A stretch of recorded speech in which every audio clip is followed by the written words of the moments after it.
Shalom, selamat pagi. Ya, pesan Tuhan judulnya beri ruang lebih besar bagi Tuhan untuk mengisinya. Ya, jadi ini yang jadi pesan Tuhan buat kita, beri ruang lebih besar. Ya, beri ruang lebih besar. Karena Tuhan mau mengisi. Nah, kalau dilihat dari pesannya diambil dari Mazmur 81 ayat yang ke-17. Dari ayat ini aja kita udah tahu bahwa Tuhan mau kasih sesuatu yang luar biasa ya. Ayat yang ke-17 dikatakan, tetapi umatku akan kuberi makan gandum yang terbaik dan dengan madu dari gunung batu aku akan mengenyangkannya. Ya itu bagian Tuhan. Tuhan mau kasih sesuatu yang luar biasa. Amin. Ya amin, harus amin. Ya, dan tapi ada bagian kita juga. Ayat yang ke-11 dikatakan, akulah Tuhan Allahmu yang menuntun engkau keluar dari tanah Mesir, bukalah mulutmu lebar-lebar, maka aku akan membuatnya penuh. Itu bagian kita. Nah jadi Tuhan di warta ya, kalau saudara baca di warta bahwa ada satu, Tuhan mau sediakan sesuatu yang berkat yang luar biasa, yang mungkin Tuhan mau bukakan sesuatu yang baru bagi kita. Tuhan mungkin mau memperluas daerah kita dari satu tempat ke tempat yang lain. Mungkin kalau yang buka toko Tuhan mau buka cabang lagi atau nggak tahu kita seperti apa. Tuhan mungkin juga akan memberi suatu pertambahan sesuatu yang kita butuhkan. Bentuknya seperti apa kita nggak tahu. Tapi ada janji Tuhan, pesan Tuhan buat kita di minggu ini dikatakan bahwa Tuhan akan memberikan makan gandum yang terbaik. Amin, ini luar biasa. Nah, pertanyaannya gini, dari pihak Tuhan nggak mungkin salah. Ya, Tuhan nggak mungkin lalai menepati janjinya. Nah problemnya kan selalu ada di kita. Nah makanya pesan ini datang buat kita semua bahwa Tuhan mau kita, ayo loh kalau dengar Tuhan mau buka, mau kasih sesuatu yang luar biasa yang mungkin lebih dari apa yang pernah kita pikirkan ya. Yang pernah kita doakan beberapa minggu yang lalu kan kita sempat bagi dialah yang sanggup melakukan jauh lebih besar, lebih banyak dari apa yang dapat kita pikirkan. Artinya betul-betul di luar, sesuatu yang di luar ukuran gitu ya, beyond measurement gitu. Jadi sesuatu yang enggak terukur lah. Sesuatu yang luar biasa, extraordinary. Ya, sesuatu yang dikatakan yang lebih banyak itu perisos itu artinya sesuatu yang lebih, yang gede banget. Nah, gini, kalau Tuhan mau kasih sesuatu dia nggak mungkin kasih yang biasa-biasa, betul nggak? Karena dia raja di atas segala raja, dia Tuhan pencipta langit dan bumi, dia bisa lakukan banyak perkara yang luar biasa. Siap nggak? Siap nggak kita terima itu? Nah jadi ini yang jadi pesan Tuhan ya. Sepertinya kan buka mulut lebar-lebar itu kayaknya gampang gitu ya, urusan cuman buka mulut doang. Tapi kalau orang nggak nangkep, buka mulut jadi susah. Apalagi sampai buka mulut lebar-lebar, wah betul-betul untuk terima sesuatu yang besar itu nggak gampang gitu loh. Nah, kalau kita lihat dari ayatnya yang Mazmur 81 ayat yang ke-11 di sini dikatakan bahwa akulah Tuhan Allahmu yang menuntun engkau keluar dari tanah Mesir. Ini kita berurusan sama Tuhan. Tuhan yang menuntun umat Israel keluar dari tanah Mesir ini peristiwa Tuhan membawa umat Tuhan keluar dari tanah Mesir ini peristiwa yang sangat luar biasa. Seluruh dunia orang tahu kok. Selalu pernah dengar cerita tentang Tuhan membawa bangsa Israel keluar dari Mesir. Nah kita berurusan sama Tuhan yang luar biasa.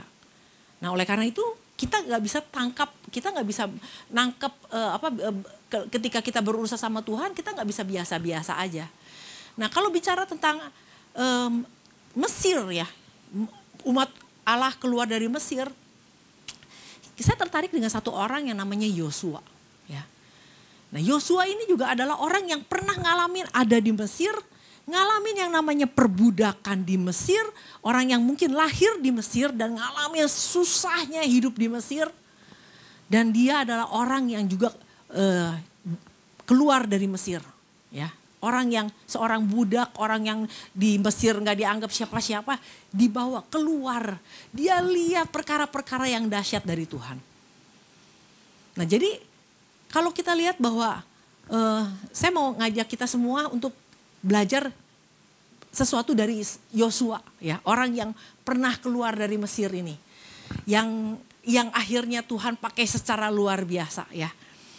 Nah, hal yang pertama kita mau belajar gini, apa sih yang dimaksud dengan membuka mulut kita lebar-lebar itu, yang namanya memberi ruang yang luas untuk Tuhan berperkara dalam hidup kita itu bagaimana gitu. Nah, paling gampang kita belajar dari Yosua, ya. Nah, Yosua ini adalah orang yang tadi saya bilang dulu di Mesir itu pernah ngalamin hidup susah banget. Dan akhirnya dia keluar dari Mesir, dia juga orang yang ngeliat perkara-perkara yang Tuhan buat secara luar biasa tentang 10 tulah, dia menyaksikan semuanya itu. Nah jadi, tapi Tuhan sampai akhirnya pakai Yosua yang tadinya budak yang hidupnya susah, sampai Tuhan bisa pakai secara luar biasa itu. Nah kita mau belajar dari Yosua ini. Yang pertama adalah gini loh, Yosua itu adalah orang yang sangat mengerti, sangat paham siapa dia berurusan dengan siapa. Dia berurusan dengan Tuhan yang luar biasa. Yang pertama itu. Makanya ketika dia cuma jadi pembantunya Musa, ya, pembantunya Musa. Musa nggak pernah, yuk kita pergi yuk naik gunung, kita ketemu sama Tuhan yuk. Dia nggak pernah, Musa nggak ngajak gitu. Tapi kemana Musa pergi, Yosua ikut. Jadi waktu Musa pergi naik ke gunung, ke puncak gunung di mana Yosua nggak bisa, dia ada di tengah-tengah gunung. Pokoknya dia punya satu kerinduan. Nah ini kalau kita mau menerima sesuatu yang besar dari Tuhan dan kita mau memperluas kapasitas kita, kita harus tahu kita berurusan dengan siapa. Kita harus kenal siapa Tuhan kita. Nah Yosua tahu banget bahwa dia begitu menghormati Tuhan. Dia begitu percaya sama Tuhan waktu dia akhirnya Yosua diangkat menjadi pengintai. Yang 10 pengintai merasa nggak bisa masuk. Yosua bilang pasti bisa, sebab yang menyertai kita ini luar biasa. Sampai pada akhir dia di masa tuanya dia bilang bahwa semua orang boleh menyembah siapa aja, tetapi aku dan seisi rumahku, aku akan menyembah kepada Tuhan. Jadi dia betul-betul berurusan dengan Tuhan yang dia sangat hormati. Dia tahu janji Tuhan itu pasti digenapi. Dia tahu penyertaan Tuhan yang luar biasa. Nah ini yang membuat dia siap untuk terima dari Tuhan. Karena dia tahu dia berurusan dengan Tuhan yang luar biasa. Jadi kalau kita sama Tuhan aja biasa-biasa, malah gak terlalu kenal Tuhan, terus kita dapat pesan bahwa Tuhan mau kasih kita sesuatu yang luar biasa, maknya bisa gitu. Nah jadi pahami dulu, punya kedekatan dulu sama Tuhan, punya pengetahuan dulu dah dengan Tuhan. Punya hubungan dulu dengan Tuhan seperti Yosua. Makanya kalau dilihat Yosua itu hatinya lurus banget sama Tuhan. Dia percaya banget sama Tuhan. Tuhan bilang apapun dia percaya. Nah kalau mulai ada keraguan dari kita, gak akan pernah bisa memperluas kapasitas kita. Cukup sampai di situ karena kita udah gak mungkin lah. Nah, bagaimana dengan kita? Kita tahu, kenalkah kita sama Tuhan kita yang luar biasa itu? Bahkan sampai Yosua tua aja dia masih punya satu komitmen, punya satu keteguhan hati. Pokoknya semua orang boleh beribadah kepada siapa aja, tapi aku dan seisi rumahku mah tetap Tuhan yang aku percayai. Dari masa muda aku sampai masa tua aku, cuma Tuhan yang aku percayai. Dia tahu, dia merasakan penyertaan Tuhan. Nah, itu yang pertama. Yang kedua, yang kita bisa pelajari dari seorang Yosua adalah gini.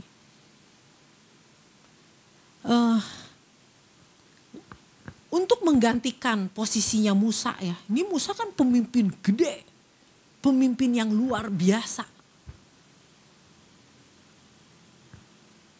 Menggantikan Musa tuh gak gampang. Dia dari seorang yang biasa-biasa aja, sampai akhirnya dipercaya untuk jadi kepala suku ya. Dan makanya dia dipilih jadi salah satu di pengintai itu 12-12-nya ini bukan orang biasa-biasa, bukan warga biasa, tapi ini kepala suku. Sampai udah diseleksi bisa jadi kepala suku aja, ini udah luar biasa. Tetapi apa? Yang 10 suku ini, yang 10 pemimpin ini merasa dirinya kecil. Nah Yosua ini gak pernah merasa dirinya kecil. Walaupun kalau mau dilihat-lihat, aduh dulu siapa sih gua gitu. Nah ketika Tuhan bilang kamu gantiin Musa, dia gak pernah bilang aduh Tuhan gak mampu. Aduh Tuhan gak bisa. Saya kayaknya gak bisa gantiin Musa. Enggak. Kita gak pernah baca Yosua meragukan Tuhan, meragukan perintahnya Tuhan. Bahwa Tuhan bilang mulai saat ini aku akan angkat kamu jadi pemimpin menggantikan Musa. Dan kamu akan bawa seluruh bangsa Israel yang jutaan ini nyebrang. Ini tugas besar gak? Besar dahsyat. Yang Yosua mungkin gak pernah mikirin sebelumnya. Tapi waktu dia dapat perintahnya Tuhan, dia terima itu. Dia gak pernah mengukur dirinya tuh kecil. Nah ini yang jadi seringkali yang jadi problem anak-anak Tuhan. Kenapa merasa dirinya kecil? Karena selalu ukuran yang dia pakai untuk siapa identitasnya adalah dia pekerjaannya. Kalau pekerjaannya adalah saya mah cuman tukang parkir. Mana mungkin dapat hal yang dahsyat dari Tuhan. Nah kalau kita mikir kita adalah pekerjaan kita, gak akan mungkin. Saya kan cuman ibu rumah tangga. Saya kan cuma enci-enci yang jaga toko. Engko yang jualan yang kecil-kecil. Saya mah gak bisa apa, saya cuma jaga warung. Gak mungkin bisa melakukan itu. Nah seringkali kita dibatasi dengan apa yang kita kerjain. Pekerjaan kita apa, itulah kita. Nah kalau Yosua mikir kayak gitu, aku kan cuma kepala suku, ngegantiin Musa yang gede, kayaknya gak mungkin. Yosua selalu lihat dirinya bukan dia dibatasi dengan kerjaannya dia. Dia tahu dia adalah anak Allah yang maha tinggi. Dia tahu bahwa dia adalah umat Tuhan, ciptaan Tuhan. Nah kalau kita renungkan lagi bahwa siapa sih kita? Jangan dibatasi dengan status kita, dengan dibatasi dengan gender, jangan dibatasi oleh kita kerjaannya apa, jangan dibatasi oleh itu. Kita dipilih Tuhan, diciptakan Tuhan, bahkan waktu di dalam kandungan ibu kita, Tuhan itu ikut campur di dalamnya. Dia mendampingi pertumbuhan kita waktu kita ada dalam perut. Karena kita ciptaan Tuhan yang luar biasa. Dan Tuhan bilang, Tuhan percayakan kita untuk berkuasa. Ini dahsyat ini. Nah kalau kita cuma berpikir bahwa saya kan cuma tukang ini, saya kan cuma ini, kita gak akan bisa memperluas. Kita gak akan pernah bisa extend lagi. Segitu-gitu aja. Ya, jadi siapa kita? Kita ciptaan Tuhan yang luar biasa. Identitas kita adalah anak-anak Allah. Bukan identitas kita karena kita bekerja sebagai A, B, C, D. Amin. Nah jangan dibatasi itu. Nah, oleh karena itu, mulailah. Kalau kita gini, ikut Tuhan, gak punya kedekatan sama Tuhan, lama-lama kita lupa identitas kita. Yang kita tahu bahwa kita ini adalah si A, si B itu yang tadi kita pikirkan. Kenapa? Karena kita jauh dari Tuhan. Tapi kalau kita terus-menerus dekat sama Tuhan, Roh Kudus akan selalu ingatkan kita. Kita ini luar biasa. Semakin kita jauh ya dari Tuhan, semakin kita kehilangan identitas kita. Yang ketiga yang kita bisa pelajari dari Yosua. Begitu dia dapat, saya mau ngajak kita lihat Yosua 1. Ya, ini yang tugas yang dari Tuhan kepada Yosua tuh gini. Yosua 1 ayat yang kedua. Hambaku Musa telah mati. Sebab itu bersiaplah sekarang, seberangilah sungai Yordan ini. Engkau dan seluruh bangsa ini menuju negeri yang akan kuberikan kepada mereka, kepada orang Israel. Setiap tempat yang akan diinjak oleh telapak kakimu. Ini luar biasa banget. Tuhan kasih kepercayaan yang luar biasa ya. Setiap tempat yang akan diinjak oleh telapak kakimu kuberikan kepada kamu. Seperti yang telah kujanjikan kepada Musa. Ini kalau Yosua merasa kecil, ini gak akan pernah bisa terjadi. Tapi kalau dia punya kapasitas yang besar, waktu Tuhan bilang setiap tempat yang kamu injak itu jadi miliknya, amin. Percaya. Karena kapasitasnya. Nah, jadi kapasitas kita yang kecil itu kalau Tuhan kasih yang gede, kita gak akan percaya. Gak yakin. Karena kita yang terlalu kecil untuk itu. Nah, waktu Yosua udah terima dari Tuhan bahwa sama seperti kita nih, terima pesan Tuhan bahwa Tuhan akan memberikan gandum yang terbaik. Dia gak cuma sekedar ngobrol sama orang. Bas ya, pesan Tuhannya ya, Tuhan mau kasih gandum. Kamu dapat pesan apa? Di gereja kita mah dikasihnya gandum-gandum yang terbaik sih, dikasih madu-madu yang manis loh. Di gereja kamu kan enggak ya, wah kita mah hamba Tuhannya terima terus dari Tuhan. Jadi menerima sesuatu yang dahsyat dari Tuhan bukan cuma dibicarakan. Apa yang dilakukan oleh Yosua? Dia langsung mempersiapkan diri. Dia ready dan prepared gitu. Nah, kalau kita lihat di ayat yang ke-10, lalu Yosua memberi perintah kepada pengatur-pengatur pasukan bangsa itu katanya. Jalanilah seluruh perkemahan dan perintahkanlah kepada bangsa itu demikian. Sediakanlah bekalmu sebab dalam 3 hari kamu akan menyeberangi sungai Yordan ini. Dan untuk menduduki negeri yang akan diberikan Tuhan Allahmu kepadamu untuk diduduki. Ada persiapan. Nah, persiapan kita apa nih? Tuhan mau kasih yang sesuatu hadiah yang luar biasa, berkat yang dahsyat. Apa kita ready? Apakah kita prepare? Nah, Yosua mempersiapkan dan mulai mengambil sebuah langkah nyata. Nah, kalau dilihat lagi di Yosua 3 ayat yang ke-5. Berkatalah Yosua kepada bangsa itu, kuduskanlah dirimu sebab besok Tuhan akan melakukan perbuatan yang ajaib di antara kamu. Ini luar biasa loh. Persiapkan dirimu sebab besok, for tomorrow the Lord will do wonder among you. Tuhan akan lakukan sesuatu yang wonder, yang great wonder, sesuatu yang dahsyat. Nah, jadi tapi harus ada persiapan dari kita. Persiapkan hatimu, persiapkan dirimu, persiapkan daging kita juga. Untuk terima itu nggak gampang yang dari Tuhan. Kalau yang besar itu nggak cuma sekedarnya terus kita bisa terima. Nah, jadi kalau kita lihat dari ayat ini gini, berapa banyak kita miss ya perbuatan yang ajaib dari Tuhan. Semua kelewat perbuatan yang dari Tuhan hanya karena apa? Hati kita, hidup kita nggak kudus. Kita tidak mengambil satu tindakan untuk menguduskan diri. Udah lewat. Nah, kuduskan dirimu tuh artinya gini. Bahwa dalam hidup kita, di dalam hidup sehari-hari tuh ada tantangan, ada percecokan, ada enggak akurnya, ada persoalan dengan si A, si B, si C gitu ya. Itu pasti bisa terjadi. Tapi gini loh, yang Tuhan mau kuduskan diri kita gini. Kalau memang sesuatu terjadi dalam hidup kita, ya udah, minta maaf sama Tuhan. Akui. Jangan akui bahwa walaupun dia yang salah, saya tetap salah di hadapan Tuhan. Ada pengakuan bahwa Tuhan saya salah, saya belum bisa berubah nih. Minta pertolongan Tuhan, apa yang harus saya lakukan. Jadi senantiasa menguduskan diri itu selalu mau menyelaraskan dengan apa yang jadi kehendak Tuhan.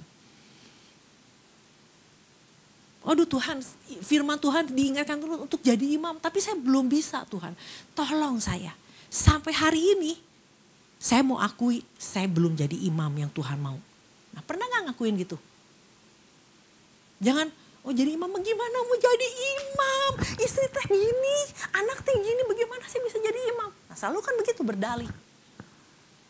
Nah tapi kan Tuhan bilang kuduskan dirimu. Jadi pengudusan diri itu juga salah satunya gini, tentang diri kita. Beresin diri kita di hadapan manusia dan di hadapan Tuhan. Kadang-kadang di hadapan manusia belum beres, apalagi di hadapan Tuhan belum beres. Nah kita mesti ingat bahwa besok Tuhan akan melakukan perbuatan yang ajaib di antara kita. Dan saya gak mau miss itu. Saya gak mau hal itu terlewati dalam hidup saya. Nah pengudusan diri juga berbicara tentang apa? Tentang jangan sampai ada rongsokan-rongsokan yang masih ada di hati kita tersimpan begitu rapi. Dendam masih ya. Beberapa waktu yang lalu sempat ada ketemu orang yang orangnya udah mati. Yang didendamin udah mati, dendamnya masih membara. Kira-kira dia akan kebagian gak sih ketika Tuhan akan melakukan great wonder ini? Ngapain nyimpen rongsokan di hati? Gini loh, intinya gini, Tuhan bisa pakai bejana kecil. Tuhan bisa pakai bejana yang medium, Tuhan bisa pakai bejana yang gede banget. Tuhan masih bisa pakai bejana yang somplek. Tapi Tuhan tidak bisa pakai bejana yang kotor. Nah oleh karena itu menguduskan diri dari kita dari perkara-perkara yang udah berlalu ya. Masa masih mau disimpan sih gitu. Jangan sampai kita kehilangan momen di mana waktu Tuhan melakukan perbuatan yang ajaib kita kelewat. Kalau memang ada yang belum beres, datang sama Tuhan, beresin itu. Kalau kita bilang, Tuhan saya belum mampu, bilang sama Tuhan belum mampu. Minta kekuatan dari Tuhan. Makanya dikatakan ada Roh Kudus sebagai penolong kita. Nah kadang-kadang kita udah tahu gak mampu, gak bisa, gak mau melibatkan Roh Kudus lagi. Mau jalan-jalan cara-caranya sendiri. Nah ini yang Tuhan ingatkan bahwa Tuhan mau, Yosua aja ingat ini sebuah persiapan untuk terima yang dari Tuhan. Kalau penuh dengan sampah, bagaimana mau terima yang besar dari Tuhan? Nah kalau bilang pengudusan bukan cuma sekedar hati loh. Pengudusan tubuh pun juga perlu. Nah di Matius 26 ayat yang ke-41 kita sering dengar ini. Roh itu penurut, daging itu lemah. Ya. Nah kadang-kadang gini, kenapa kita harus menguduskan tubuh kita, daging kita? Karena daging itu lemah. Nah selama kita hidup di dunia ini ya, kita gak bisa yang namanya tidak melibatkan daging. Tubuh jasmani. Kita mau ngerjain pekerjaannya Tuhan, gak mungkin kita tidak melibatkan tubuh jasmani. Kalau Tuhan nanti satu hari Tuhan kasih sesuatu yang dahsyat, gak mungkin cuma Tuhan taruh di hati dan tubuh yang gak melibatkan tubuh jasmani. Betul gak? Semuanya selama kita hidup di dunia, tubuh jasmani ini sangat berperan. Nah tapi kan problemnya gini, daging itu selalu lemah, mager. Malas gerak. Makanya gini, wah menyala-nyala, Tuhan teh dahsyat, Tuhan teh luar biasa. Adanya cuma di hati. Tapi disuruh melakukan melangkah sesuatu yang untuk urusannya Tuhan, mager. Tapi roh mah menyala-nyala, saya mah sama Tuhan mah luar biasa begini katanya. Begini, tapi dia yang di sini. Nah jadi kalau kita mau ikut Tuhan, mau terima yang dahsyat dari Tuhan, kita mesti latih daging kita nih yang pemalas ini. Daging itu harus kita harus bangkit dan bisa selaras dengan roh kita. Waktu roh menyala-nyala, daging juga jalan. Nah jadi perlu yang namanya menguduskan daging itu bukan cuma sekedar oh iya ya sekarang mah saya udah gak berzina loh. Sekarang mah saya udah gak merokok loh. Saya udah gak ini. Wah daging saya mah udah kudus. Enggak. Kalau mau ikut Tuhan mageran ya. Kita belum sungguh-sungguh mempersembahkan tubuh kita. Di dalam Roma 12 kan dikatakan persembahkanlah tubuhmu. Nah kita tuh kadang-kadang gini rohnya doang yang menyala-nyala. Belum mempersembahkan tubuh kita buat Tuhan. Makanya gini, kalau tubuh kita mager, roh yang menyala-nyala juga Ayo dong gerak dong. Ini di dalam rohnya udah menyala-nyala. Ayo dong gerak dong. Dianya diam aja. Sampai akhirnya rohnya dia, ya udahlah ikut aja. Karena dagingnya yang gak bisa berbuat apa-apa. Nah jadi pengudusan diri itu juga melibatkan tubuh jasmani. Nah makanya kalau tubuh jasmaninya gak mau gerak ya, bagaimana kapasitas itu mau diperluas. Bagaimana memberi ruang yang cukup luas buat Tuhan. Nah kalau kita lihat di dalam Roma 6 ayat yang ke-13. Jadi mungkin ini udah saatnya gini. Wah di gereja gue mah ada doa loh, konser doa gitu. Wah hebat lah pokoknya mah, bangga gitu. Tapi kitanya sendiri mau bergerak untuk pergi doanya teh males, mager. Nggak bisa gitu, maksudnya semua sesuatu yang Tuhan mau kerjakan kita butuh daging yang bisa yang bisa nurut juga, yang bisa ikut terlibat di dalamnya. Makanya kenapa tubuh harus sehat, kenapa tubuh harus energik, ya karena memang nanti kerja hal-hal yang dahsyat dari Tuhan itu butuh mobilnya, butuh kendaraannya, itu tubuh kita. Ya, oleh karena ayat yang Roma 6 ayat yang ke-13 dikatakan, dan janganlah kamu menyerahkan anggota-anggota tubuhmu pada dosa untuk dipakai sebagai senjata kelaliman. Tetapi serahkanlah dirimu kepada Allah sebagai orang-orang yang dahulu mati. Tetapi yang sekarang hidup, dan serahkanlah anggota-anggota tubuhmu kepada Allah untuk menjadi senjata kebenaran. Nah, jadi Tuhan mau pakai tubuh kita juga loh. Nah kadang-kadang gini, tubuh ini terlalu banyak excuse ya. Dia punya banyak alasan. Udahlah, ngapain sih gereja cuma sejam, ongkos, nanti ini waktu udah. Nah tubuh tuh yang malas itu, orang malas selalu punya banyak alasan, betul gak? Nah kadang-kadang lagi enak nih nonton, lagi enak nih punya kegiatan ini gitu. Nah kita menyerahkan diri kita untuk melakukan hal-hal yang bukan urusannya Tuhan, lebih bisa gitu, lebih mampu. Tapi begitu urusannya Tuhan kita mager. Nah oleh karena itu biarlah melalui pesan ini kita belajar dari Yosua ya, sebuah gambaran yang bagaimana seorang yang tadi seorang budak yang lahir di Mesir, yang ngalamin kesulitan. Tapi ketika Tuhan mau pakai dia secara luar biasa, dan Tuhan bilang bahwa hari ini aku akan membesarkan namamu. Jadi kalau kitanya mau memberikan ruang buat Tuhan, Tuhan akan terus memperbesar kita.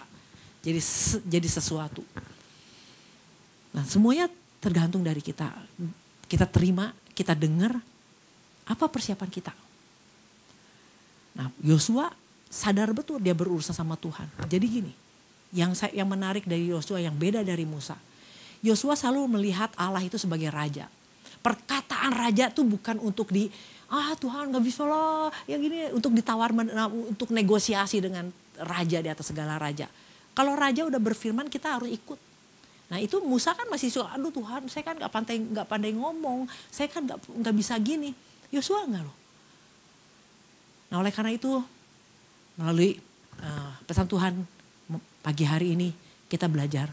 Saya juga belajar, saya juga diingatkan bahwa bukan cuma sekedar punya roh yang menyala-nyala.